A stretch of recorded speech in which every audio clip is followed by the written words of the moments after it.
बहुत बहुत दर्द हो रहा है डॉक्टर साहब। डॉक्टर साहब मेरी बीवी बच तो जाएगी ना? उनकी हालत बहुत ज़्यादा खराब है, शायद वो बच नहीं पाएंगे। बचनी भी नहीं चाहिए, कैसे भी करके उसका डेथ सर्टिफिकेट मुझे दिलवा दीजिए बस। आप जितने पैसे बोलेंगे मैं उतने दूंगा।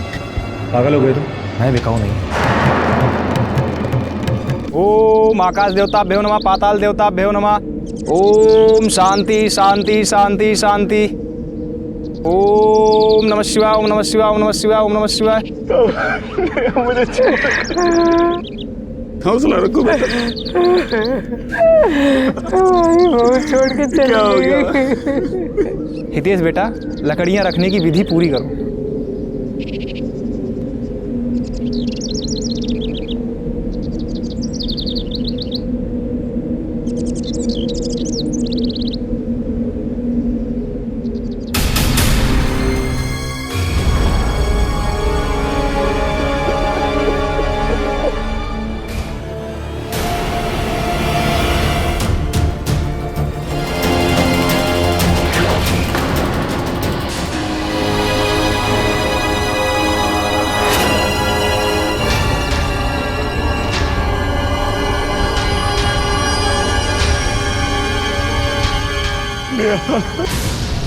रुको।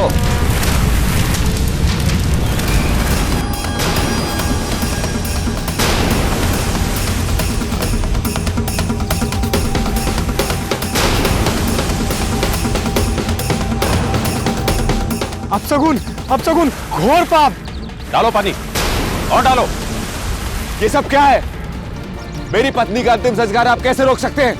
हमारे पास नेहा के बॉडी का अंतिम संस्कार रोकने का ऑर्डर है। कैसे ऑर्डर? क्या बकवास है ये? बकवास नहीं है ये अंतिम संस्कार नहीं हो सकता। अरे रोको ही ना, संभालो अपने आप। क्यों नहीं कर सकते हम अंतिम संस्कार? आखिर ये मेरी पत्नी है। क्योंकि हमें शक है कि नेहा की मौत नेचुरल नहीं बल्कि उसकी हत्या की गई है। क्या? हाँ, नेहा के भाई ने तुम्हारे खिलाफ एफआईआर दर्ज करवाया है। क्यों? क्योंकि तूने नेहा को मारा है। तेरा दिमाग खराब हो गया क्या? मैं अपनी नेहा को मारूंगा? सर ये आदमी पागल हो गया है। मेरे पास डॉक्टर्स का दिया हुआ डेथ सर्टिफिकेट है, आप चाहे तो देख सकते हैं। मेरी नेहा की मौत निमोनिया की वजह से हुई थी। वो सब हम देख लेंगे, लेकिन एफआईआर दर्ज हो चुकी है। जब तक नेहा के बॉडी का पोस्टमार्टम नहीं हो जाता आप उसका अंतिम संस्कार नहीं कर सकते।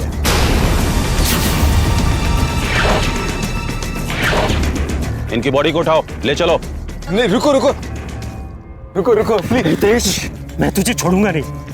तूने मेरी बहन को जितने दुख दिए ना, उन सबकी सजा मैं तुझे दिला के रहूंगा। मैंने दुख दिए या तूने दुख दिए? और कितने दुख देगा अपनी बहन को? चैन से मरने भी नहीं देता अपनी बहन को।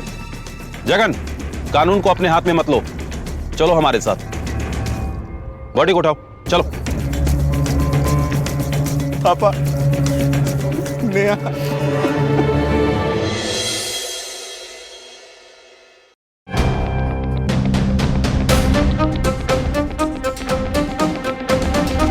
क्या बिगाड़ा था मैं तेरा? क्यों पीछे पड़ा है हमारे? बिगाड़ा तूने है मेरी बहन का। हाँ, प्यार करना अगर बिगाड़ना है तो बिगाड़ा है मैंने। प्यार करता हूं ना तेरी बहन से, उसी चीज का बदला ले रहा ना मुझसे। प्यार तू नहीं वो करती थी तुझसे, तभी तो घर छोड़ के भागी थी 6 महीने पहले वो। और तूने तो उसे अपने प्यार में फंसाया है ताकि तू हमारी जायदाद पे नजर डाल सके। अरे तूने तो कभी उससे प्यार किया ही नहीं, तभी तो मार दिया उसे। और ये मैं साबित करके रहूंगा। जा, जो साबित करना है कर ले, लेकिन मैंने नेहा को नहीं मारा। वो तेरे टॉर्चर की वजह से घर से भागी थी। तू हम दोनों को पसंद नहीं करता था ना, इस वजह से वो घर से भागी थी। और तू अपनी बकवास बंद कर, समझा? वरना मुझसे बुरा कोई नहीं होगा। अच्छा, क्या कर लेगा तू? क्या कर रहे हो तुम? छोड़ो छोड़ो। अरे क्या हो रहा है? छोड़ो, क्या कर रहे हो तुम लोग? डॉक्टर साहब देखिए, बॉडी 70% जल चुकी थी, ऑलमोस्ट भूसा बन गया था, लेकिन फिर भी पोस्टमार्टम कामयाब रहा। क्या पता है सर? बताइए, कैसे मारा इसने मेरी बहन को? आपकी बहन मारी नहीं थी। मतलब? आपकी बहन की मौत जिंदा जलने से हुई है।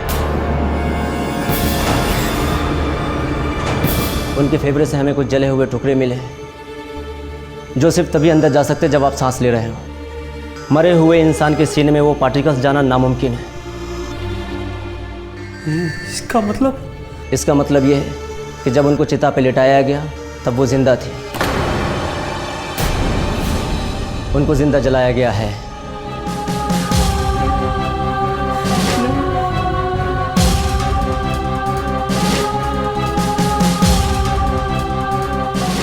अरे बेटा, संभालो बेटा। लिया।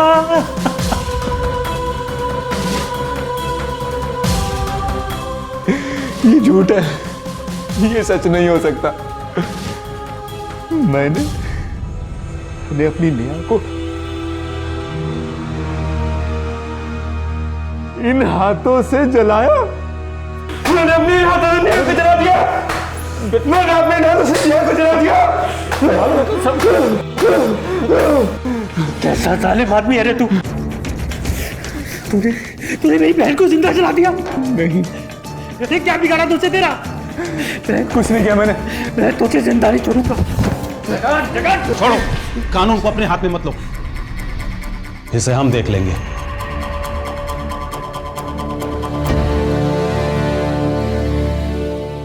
सर, मुझे नहीं पता था कि वो जिंदा है। मुझे तो ये बताया गया था कि वो मर चुकी है सर। बाकायदा डॉक्टर्स ने मुझे उसका डेथ सर्टिफिकेट बना के दिया था। सर झूठ बोल रहा है सर, ये झूठा इंसान है ये। सर इससे तो मेरी बहन के अंतिम संस्कार की खबर तक नहीं थी मुझे। नहीं सर, मेरा बेटा बेकसूर है। मैंने जगन को कई बार फोन करने की कोशिश की, लेकिन इनका नंबर नहीं लग रहा था। मेरे बेटे को तो ये भी पता नहीं था कि मेरी बहू जिंदा थी। सर देखिए, इसकी हालत देखिए, ये बेकसूर है सर। कौन बेकसूर है और कौन कसूरवार है वो हम देखेंगे। फिलहाल इसे हमारे साथ चलना होगा, ये मर्डर का मामला है। मयंक, ले चलो इसे।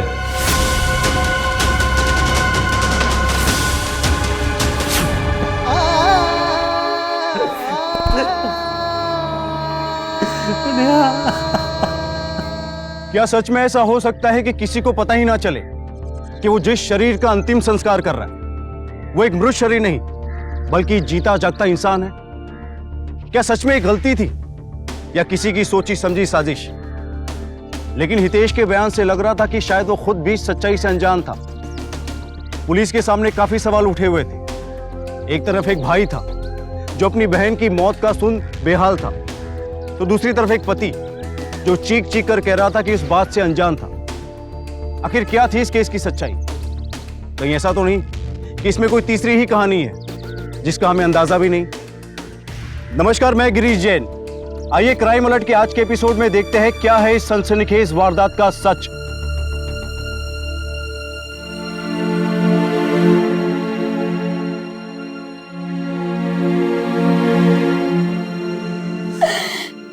ये सब क्या हो गया जगन? कैसे गई थी और कैसे मिल रही है हमसे मेरी बेटी? जगन बेटा, एक आखिरी बार मुझे मेरे बेटे का चेहरा दिखा दे।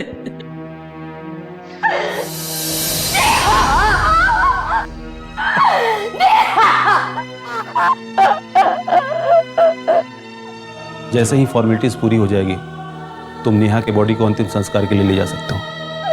वैसे भी बॉडी पूरी तरह से खराब हो चुकी है।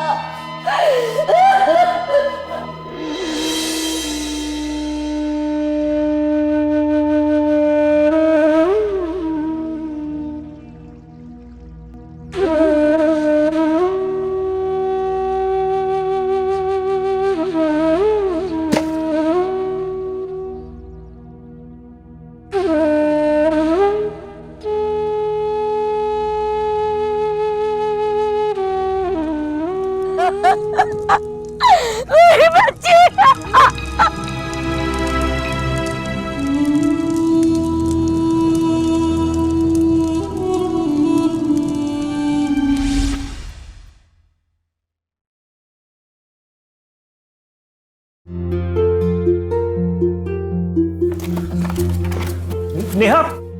नेहा क्या कर रही है यार? मैं कोई इंपॉर्टेंट काम कर रहा हूँ। पहले मेरी न्यू ड्रेस के लिए पैसे दो। अरे अभी तो ली थी पिछले हफ्ते। अब फिर से चाहिए, मेरी फ्रेंड का बर्थडे है। बर्थडे उसका ड्रेस तुझे चाहिए? हाँ दो, वरना नो लैपटॉप। अच्छा मेरी माँ, ले ले पैसे बस।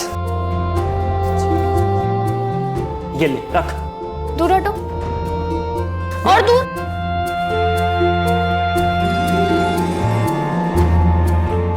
माँ देखो ना, भैया परेशान कर रहे हैं। इसकी शैतानियां खत्म नहीं होती हैं। भैया परेशान कर रहे हैं।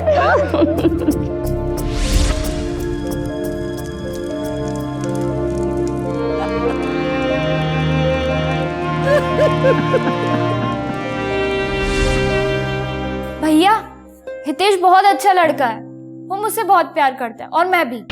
नेहा वो अच्छा लड़का नहीं है, मैंने पता कराया उसके बारे में। न जाने कितनी लड़कियों को बेवकूफ बनाता फिरता है। एंड माइंड इट, वो तुमसे नहीं हमारे पैसे से प्यार करता है। नहीं भैया, आपको गलतफहमी हुई है, वो ऐसा लड़का नहीं है। आई लव हिम और मैं उसी से शादी करूंगी। नहीं, तुम्हारी शादी उससे नहीं हो सकती और ये मेरा आखिरी फैसला है। जगन, माँ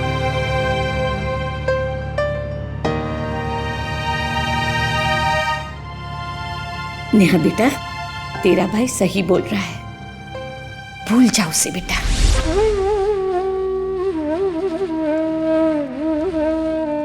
ये क्या? तू घर छोड़ के जा रही है? जी भैया। तू हमें छोड़ के जा रही है? हाँ भैया, मैं हितेश के बिना नहीं रह सकती। नेहा बेटा, तू ये कैसी बातें कर रही है? तुझे क्या हो गया है? आज तुझे वो इतना प्यारा हो गया कि तू उसके लिए हम दोनों को छोड़ के जा रही है? भैया मैं उससे प्यार करती हूँ और आप ये समझने के लिए तैयार नहीं है, इसलिए ना चाहते हुए भी मुझे ये कदम उठाना ही पड़ेगा। ठीक है, लेकिन अगर तू आज यहां से गई मैं लौट के मत आना।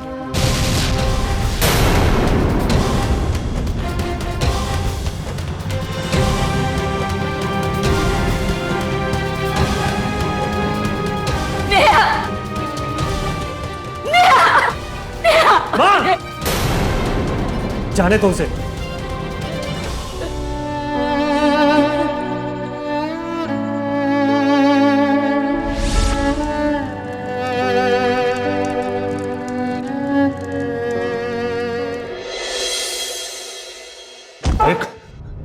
आखिरी बार तुझसे पूछ रहा हूं, सच बता, अपनी बीवी को जिंदा क्यों जलाया? सर आपसे कितनी बार कहूं, मैंने कुछ नहीं किया सर। देख, मुझे अपनी पुरानी कहानी मत सुना, मुझे इसमें कोई इंटरेस्ट नहीं है। मुझे सिर्फ इतना बता कि तूने नेहा को क्यों मारा। आपको जो करना है करिए सर। आपको मुझे मारना है, मुझे मारिए सर। आपको मेरे ऊपर 3rd डिग्री इस्तेमाल करना है सर, करिए सर। लेकिन मैं मरते दम तक यही कहूंगा सर, मैंने कुछ नहीं किया सर, मैं बेकसूर हूं सर, मैं बेकसूर हूं सर। अगर बेकसूर हो तो जगन ने यह क्यों कहा कि तेरी नजर उसके पैसों पर थी? अगर मेरी नजर सर उसके पैसों पर होती तो नेहा को उसके घर जाने देता सर। यहां तक कि पिछले 6 महीने में उससे पैसों की डिमांड करता सर, और ऐसा कुछ नहीं हुआ सर। जगन झूठ बोल रहा है सर। नेहा ने तो घर छोड़ने के बाद वापस पलट कर भी नहीं देखा सर। इनके पिताजी आए।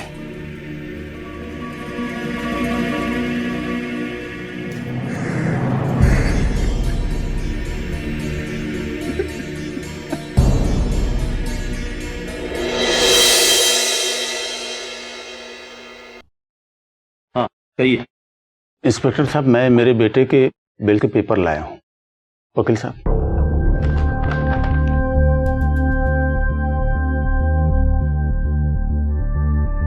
मयंक, हितेश को लेकर आओ।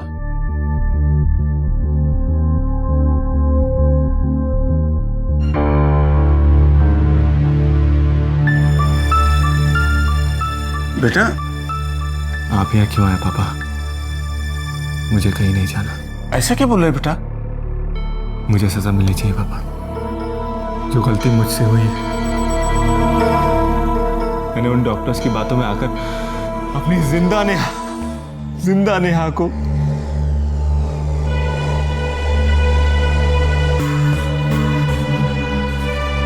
हिम्मत रखो बेटा, अभी तुम मेरे साथ चलो, इन्हें अपना काम करने दो।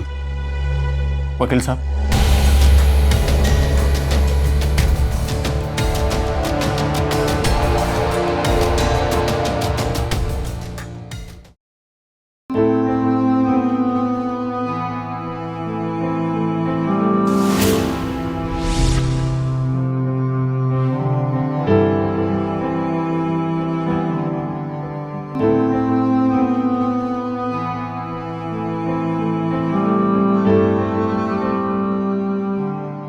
हेलो,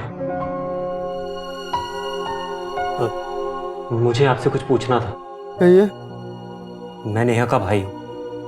नेहा? जी, वही लड़की जो आपके साथ वाले बेड पे थी। नेहा, जिसकी रात को मौत हो गई थी। हाँ हाँ, बेचारी की हालत बहुत बहुत खराब थी। उल्टी, दस्त, और डॉक्टर बोल रहे थे उसको निमोनिया भी हुआ है। फिर क्या हुआ? फिर उसे आईसीयू में लगे गए और बाद में पता चला बेचारी जवानी में ही दम तोड़ दिया उसने। अच्छा, क्या आप मुझे ये बता सकते कि उसका इलाज कौन कर रहा था? डॉक्टर राठी और डॉक्टर जेके क्या करते थे। शुक्रिया। पर आप ये सब क्यों पूछ रहे हैं? बस ये समझ लीजिए कि ये मेरी जिंदगी और मौत का सवाल है।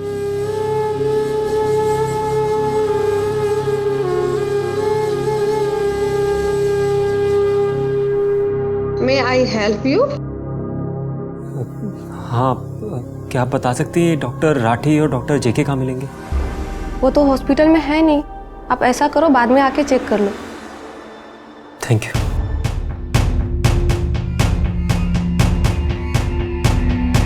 अब बस यही लोग मेरी मदद कर सकते हैं।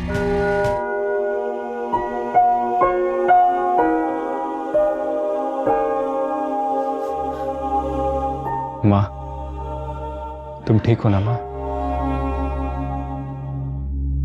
लक्ष्मी, बस करो। तुम्हारे बेटे को जेल से छुड़ा कर लाया, फिर क्यों परेशान हो रही हो? तुम ज्यादा मत सोचो माँ। कैसे ना सोचूं बेटा, नेहा मेरे दिमाग से जाती नहीं। कितनी अच्छी लड़की थी वो, एक अच्छी बहू थी, एक अच्छी बीवी थी। अब देखो उसके साथ क्या हो गया। एक पल काटना मुश्किल हो गया है मुझे। घर के कोने कोने में उसकी याद भरी हुई है, सब जगह उसकी हंसी गूंज रही है।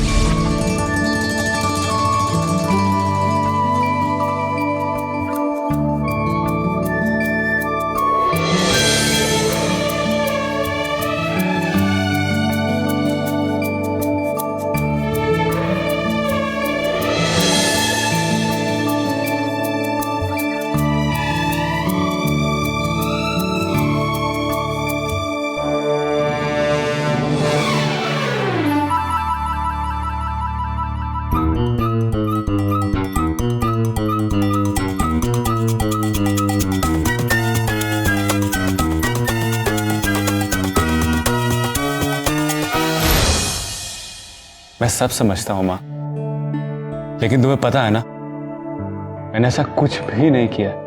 गलती तो मेरी है बेटा, जो मैंने उसे अपने घर की बहू बनाया। मैं कैसे तैयार हो गई तुम दोनों की शादी के लिए। घर छोड़ के आई थी वो, उसकी माँ की बदुआ तो लगनी ही थी ना। घर बर्बाद हो गया मेरा। इधर बहू मर गई, अब बेटे को कातिल बना दिया गया।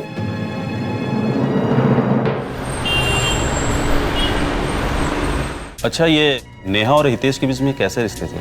बहुत प्यारा रिश्ता था, बिल्कुल राम और सीता की जोड़ी थी दोनों की। बहुत प्यार था आपस में। अच्छा, ये बताओ कि नेहा और हितेश के बीच में कभी कोई लड़ाई झगड़ा मारपीट ऐसा कभी सुना है? अरे हमने तो कोई लड़ाई झगड़ा ना ही देखा ना सुना। अरे आप हितेश को छोड़िए, ये नेहा के नखरे कभी कभी ज्यादा हो जाते थे। छोटी छोटी बातों पर घर से जाने की धमकी देती थी। हितेश तो नेहा से बहुत प्यार करता था। नेहा को कुछ भी होता था तो पूरी दुनिया सर पे उठा लेता था। इतना प्यार करने वाला इंसान ये कैसे कर सकता है? कहीं ऐसा तो नहीं है कि हितेश सचमुच बेकसूर है, उसे पता ही नहीं था कि नेहा जिंदा है, मरी नहीं है?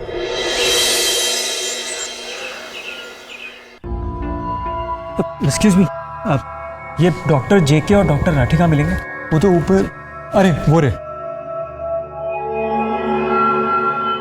एक्सक्यूज मी, अब डॉक्टर राठी और डॉक्टर जेके आप हैं? जी कहिए।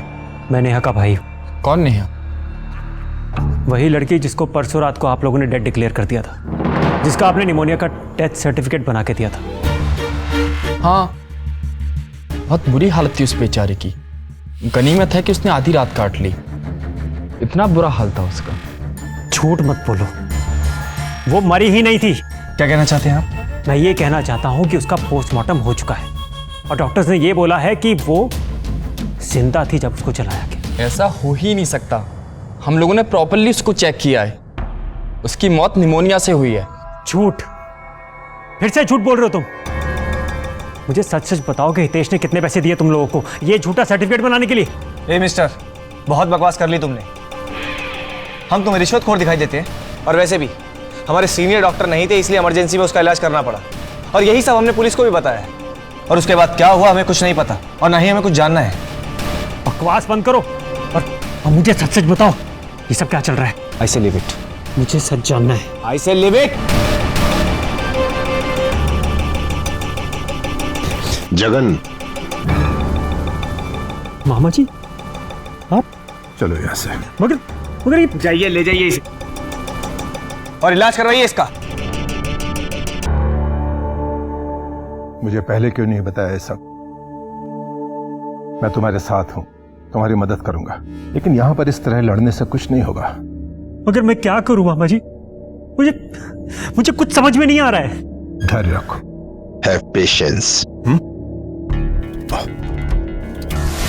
देखिए जगन जी, मैंने हितेश के अड़ोसी पड़ोसी रिश्तेदार यहाँ तक कि ऑफिस में भी पूछताछ की और सबने यही कहा है कि हितेश नेहा से बहुत प्यार करता था और वो नेहा की हत्या नहीं कर सकता है। सर ये सब उसकी चाल है। देखिए जगन जी, बिना सबूत के हम हितेश के ऊपर कोई कार्रवाई नहीं कर सकते, लेकिन फिर भी हम अपनी तरफ से इन्वेस्टिगेशन कर रहे हैं। सर आप ठीक से इन्वेस्टिगेट कीजिए, आपको जरूर कुछ ना कुछ मिलेगा। वैसे जगन जी, आपको ऐसा क्यों लगता है कि हितेश ने ही नेहा को मारा है, जबकि पिछले 6 महीने से वो आपके कांटेक्ट में भी नहीं है? वही तो सर नेहा ऐसी थी ही नहीं कि वो 6 महीना हमसे कांटेक्ट ना करे। सर मैं पता नहीं कितनी बार उसके घर गया उससे मिलने के लिए, लेकिन हर बार मुझे ये कह के भगा दिया गया कि वो मुझसे मिलना नहीं चाहती। सब झूठ सर, बिल्कुल झूठ। सर ऐसा हो ही नहीं सकता कि मैं उससे मिलने चाहूं और वो मुझसे मिलने बाहर तक ना आए। और ऐसा एक बार नहीं हुआ, न जाने कितनी बार हुआ है। तो आपने उस 6 महीने के बीच में कभी उसे फोन करने या मैसेज करने की कोशिश नहीं की? सर उसके पास फोन था ही नहीं। सर आप सोच सकते हैं, जब आज के जमाने में बच्चों के पास भी फोन होता है। मेरी बहन के पास नहीं था सर। मेरी बहन का खून हुआ है सर मेरी बहन का खून हुआ है। प्लीज कुछ करिए सर, मैं आपके आगे हाथ जोड़ता हूं सर। प्लीज कुछ कीजिए। संभालो अपने आप को।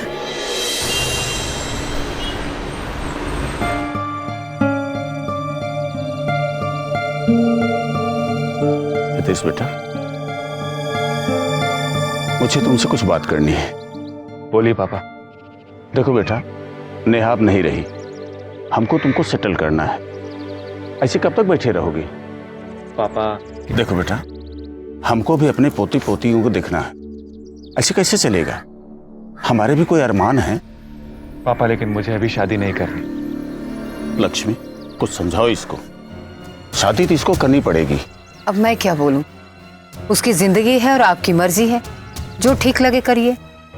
बेटा, जिंदगी में आगे बढ़ना पड़ता है, पुरानी बातों को लेकर कब तक बैठे रहोगे? लेकिन पापा। लेकिन कुछ नहीं। एक अच्छा रिश्ता आया तुम्हारे लिए, अच्छे लोग हैं, कम से कम लड़की देख लो, शायद तुम्हें पसंद आ जाए।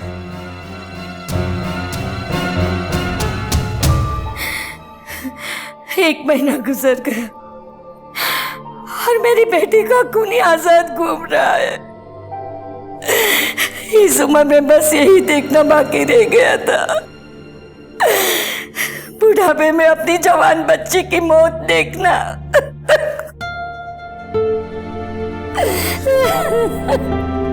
माँ तू चिंता मत कर, वो बचेगा नहीं। मैं वादा करता हूं, मैं इतनी आसानी से हार मानने वाला नहीं हूं। अगर पुलिस अपना काम ठीक से नहीं करेगी ना, तो मैं करूंगा, जान से मार दूंगा उसे।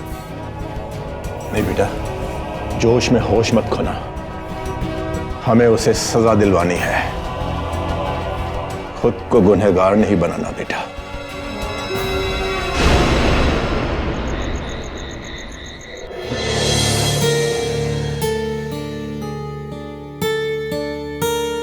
ललित जी, मैंने आपके बेटे को तो बहुत पहले ही पसंद कर लिया था, लेकिन कुछ सवाल है, मैं चाहता हूं वो क्लियर हो जाएं और आपके बेटे की रजामंदी भी मिल जाए।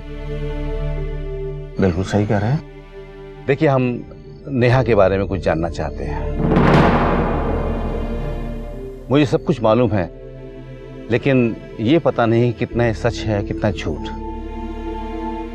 नेहा सही लड़की नहीं थी, भगवान उसकी आत्मा को शांति दे। मेरे बेटे ने कभी उससे प्यार नहीं किया, वो दीवानी थी मेरे बेटे की। वो घर से भाग के आई और मेरे बेटे ने उसे सहारा दिया। ऐसा है मेरा बेटा। तो क्या ये सच है कि आप लोगों ने उसको जिंदा जला दिया? ये अफवाह है, ये तो हमें भी पता नहीं था, ये तो डॉक्टरों की लापरवाही से हो गई।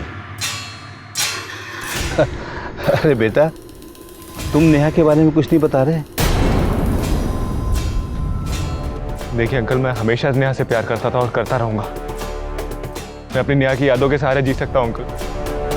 मैं नेहा के अलावा किसी और के बारे में सोचता भी नहीं।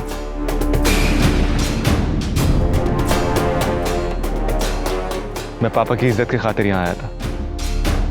मेरी नेहा मेरी वजह से चली गई, अनजाने में ही सही। आई एम सॉरी पापा, आई एम सॉरी अंकल, लेकिन मैं आपकी बेटी से शादी नहीं कर सकता।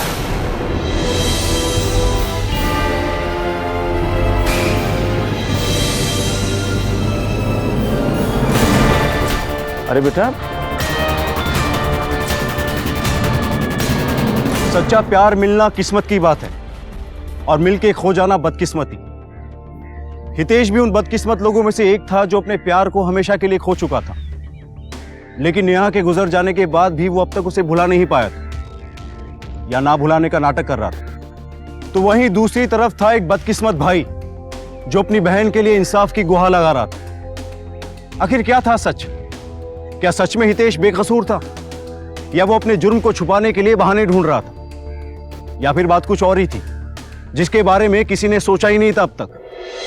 डॉक्टर साहब, डॉक्टर साहब, डॉक्टर साहब, बहुत बहुत दर्द हो रहा है डॉक्टर साहब, प्लीज जल्दी। देखिए, आप पेशेंस रखिए।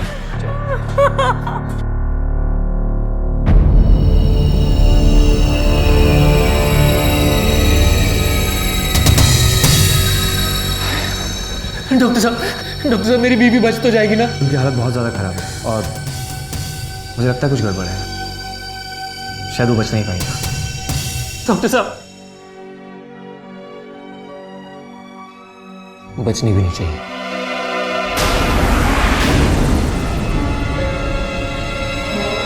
क्या मतलब? डॉक्टर साहब, मतलब ये कि आप कैसे भी करके उसका डेथ सर्टिफिकेट मुझे दिलवा दीजिए बस। आप जितने पैसे बोलेंगे मैं उतने दूंगा। आप भी खुश और मैं भी खुश। पागल हो गए तुम? हाँ, मैं ये कर सकता हूँ, तुम सोच भी कैसे सकते हैं? और वैसे भी ये पुलिस का मैटर है। और एक बात और, मैं बिकाऊ नहीं हूँ। अरे डॉक्टर साहब, मेरी बात तो सुनिए। जो सुनना सुनाना है वो पुलिस को, मुझे नहीं, समझे?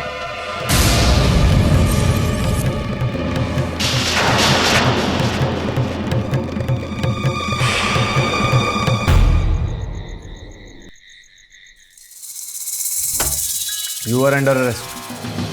मैंने कुछ नहीं किया। करने दो वाले हो ना? नहीं। क्या वो डर गए? अरे डॉक्टर साहब आप डरो मत, तुम्हारा काम हो जाएगा। अब है ना?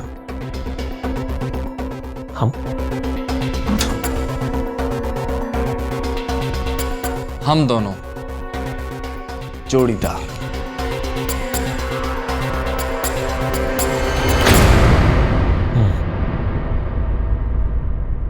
काम तो हो जाएगा ना?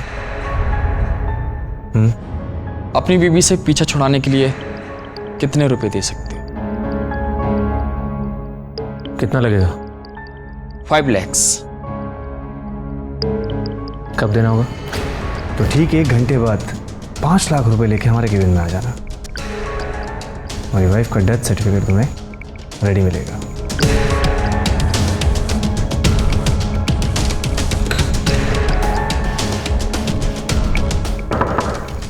यस कम इन। ले जी लाया हूँ। लाओ, फिर किस बात का इंतजार है? जी वो क्या हुआ? इरादा बदल गया? लगता है बीवी जिंदा चाहिए, या फिर बीवी के लिए प्यार उमड़ा है? नहीं, ऐसी कोई बात नहीं है। अब वो अरे तो फिर देरी किस बात की? लेके आओ भाई। इतनी जल्दी क्या है?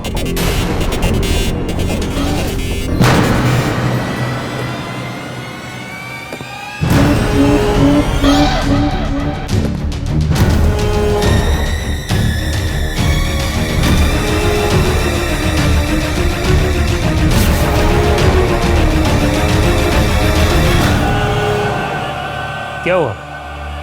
शॉक लगा?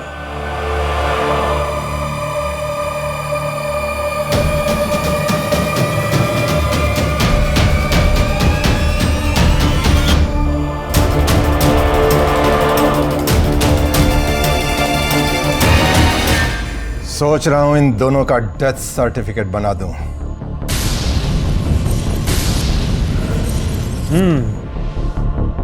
आइडिया तो अच्छा है।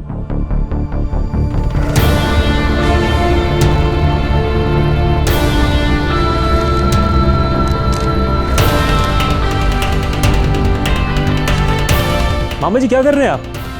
क्या ढूंढ रहे हैं? फॉर्म। इनका डेथ सर्टिफिकेट बनाने का है ना, और उसमें रीजन डालेंगे सुसाइड। हाँ, ये ठीक रहेगा। इनफैक्ट इसके साथ एक लेटर भी डालेंगे जिसमें लिखा होगा कि हमने लोगों के झूठे डेथ सर्टिफिकेट बनवा के उनको जिंदा जलवा दिया और अब हमको बहुत पछतावा है, इसलिए हम दोनों अपनी जान दे रहे हैं। बिल्कुल सही। चलो इन दोनों को इस पंखे पे लटकाने की तैयारी शुरू करते हैं।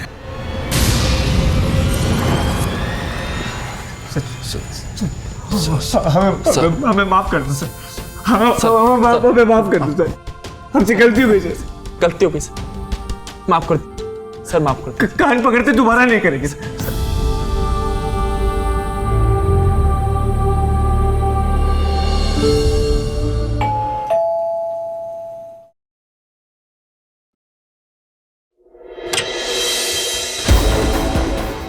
तुम? कहाँ है आपका बेटा? बुलाइए उसे। क्यों, क्या हुआ? बुलाइए उसे बाहर। हितेश, हितेश बाहर आ। हितेश,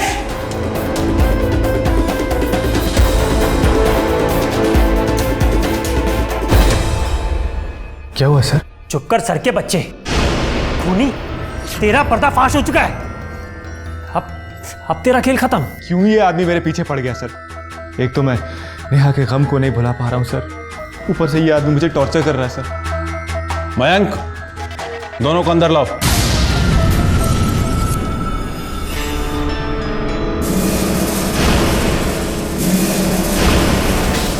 इन्होंने हमें पैसे दिए थे नेहा को डेड डिक्लेयर करने के लिए। अरे सर ये झूठ बोल रहा है सर, मैंने इन्हें कोई पैसे वैसे नहीं दिए सर, ये इसने इनको झूठ बोलने को कहा होगा सर। अब तो सच बोल, इतना गिर गया है तू? अरे लक्ष्मी क्या बोल रही है? अरे चुप रहो, वही कर रही हूँ जो बहुत पहले करना चाहिए था। मैं अपनी बहू को बचा नहीं पाई बेटा, उस पर होते हुए जुर्म को नहीं रोक पाई। बेटा बहू को मारता था और बाप मुझे चुपचाप सहते रहे।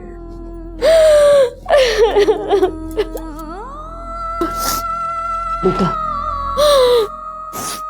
माँ जी, मैं अपने घर वालों से पैसे नहीं लूंगी, चाहे जो हो जाए। मेरा भाई मुझे इस हालत में देख नहीं पाएगा, सब कुछ उसके नाम कर देगा, जो कि मैं नहीं होने दूंगी। जब मेरी बहू इन लोगों के सामने नहीं झुकी ना, तो इन लोगों ने मार डाला उसे, ताकि नया घर ढूंढे और अपनी पैसों की हवस मिटा सके। वो तो मैं समझ ही गया था, इसलिए मैंने शर्मा जी की फैमिली को भेजा। तुझे क्या लगा तू शर्मा जी की बेटी को शादी के लिए मना कर देगा तो मैं तेरा पीछा छोड़ दूंगा? खूनी, मार डाला तूने मेरी बहन को। अरे कितना प्यार करती थी वो तुझसे, तेरी वजह से उसने हमें छोड़ दिया और तूने। अरे शरण बेटा, हाँ मैं नहीं मारा उसको, क्योंकि मैं उससे मोहब्बत नहीं करता था, मुझे बस उसका पैसा हासिल करना था। इसीलिए उससे प्रपोज किया शादी के लिए, सोचा कि तुम लोगों को मना लेगी, लेकिन वो बेवकूफ घर छोड़कर भाग आई। फिर सोचा कि शादी के बाद पैसा हासिल कर लूंगा, लेकिन नहीं, वो तुम लोगों से मिलने गई ही नहीं।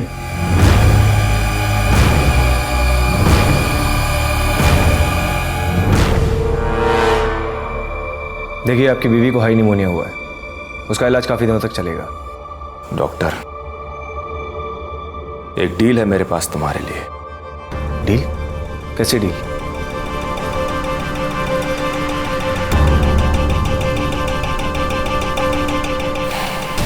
मैं तुम्हें बहुत सारे पैसे दूंगा, तुम मुझे नेहा का डेथ सर्टिफिकेट बना के दे दो। पर इस काम में तो बहुत रिस्क है डॉक्टर, रिस्क से ही पैसा कमाया जाता है। ठीक है, तुम्हारा काम हो जाएगा।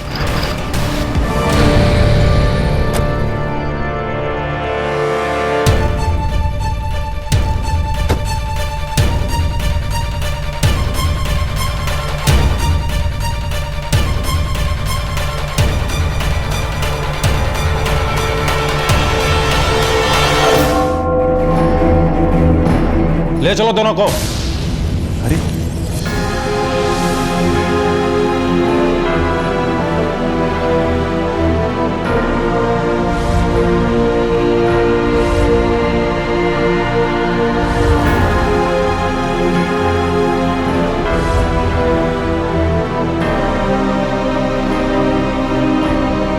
अच्छा बेटा, ऐसे जालिम लोग भी हैं इस दुनिया में जो पैसों के लिए किसी को जिंदा जला सकते हैं। सोचे कैसी विकृत मानसिकता के लोग होंगे ये। हितेश ने एक बार नहीं सोचा कि वो क्या करने जा रहा है या इसका अंजाम क्या होगा। ऐसा भी क्या नशा पैसों का कि इंसान हैवान बन जाए। लेकिन हर जुर्म करने वाला ये भूल जाता है कि जुर्म कभी छुपता नहीं, सच एक ना एक दिन सामने आकर ही रहता है। इस केस में भी कुछ ऐसा ही हुआ और आखिरकार एक भाई की उसके बहन के मुजरिमों को सजा दिलवाने की जंग खत्म हुई। इस केस से जुड़े सभी गुनहगार आज पुलिस की हिरासत में हैं। और एक बार फिर साबित हुआ कि अपराधी कितना भी शातिर क्यों ना हो, वो एक ना एक दिन जेल की सलाखों के पीछे पहुंच ही जाता है। इसी के साथ मैं गिरीश जैन क्राइम अलर्ट के इस एपिसोड में आपसे विदा लेता हूं। फिर मिलूंगा ऐसी एक सच्ची घटना के साथ। तब तक be alert, be safe. Crime alert, जुर्म के खिलाफ आवाज। क्राइम अलर्ट के रोज नए एपिसोड के लिए हमारे चैनल को लाइक, शेयर एंड सब्सक्राइब करें।